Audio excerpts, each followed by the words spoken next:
Sébastien. Je te parlais des kokedama. Oui, Donc voilà, je me suis lancée un peu dans la confection. dans la confection des kokedama. Tiens, tu mets un peu de tout là, je vois Je comme mets un plante. peu de tout. Donc ce sont des expériences, hein, donc Ouais, une ouais, ouais. fougère, un philodendron, une bruyère, le cuféa. Je vois que tu utilises de la mousse verte, c'est ça? Oui. Tu sais que c'est pas très bon. Ah bon, et pourquoi? Bah, c'est des produits chimiques un peu. Ça, notre astuce du jour va porter sur le kokedama, mais aussi sur l'utilisation de la mousse à marcotte ou la mousse de sphagnum.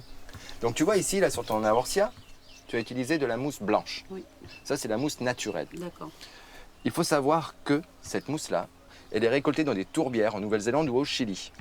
Elle a des propriétés antifongiques et antiseptiques, d'où l'importance d'utiliser cette matière neutre. D'accord? Mhm. Donc tu ne vas pas perturber la croissance des plantes. D'ailleurs, c'est valable, hein, la mousse verte, on a eu beaucoup de soucis avec la culture des orchidées, parce qu'on a pu faire crever les orchidées avec cette mousse. Donc l'idéal, c'est la mousse blanche. Donc là, tu as fait, bon, ils sont tout jeunes, hein, il y a de la place. Et donc pour en revenir à nos kokedama, tout type de plante peut s'adapter à l'intérieur. Comme Voilà. tu dis, tu as eu un peu de tout. Oui. À un moment donné, il faut savoir qu'une chose, c'est que les racines vont se développer, elles vont devoir sortir. Et là, qu'est-ce qu'on fait?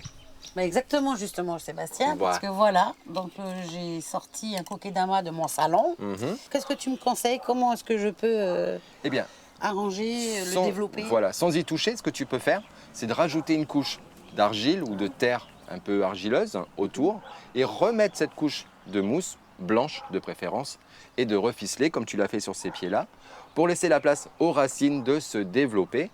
Comme ça, au moins, tu repars sur un cycle de croissance et tu auras ton pied qui va reprendre un peu de vigueur parce que là, il a dû épuiser un peu toute l'énergie Oui. qu'il y avait dans la terre. Ouais. Et voilà. Et ça, c'était notre astuce du jour sur le kokedama et la mousse à marcotte, la mousse de sphagnum.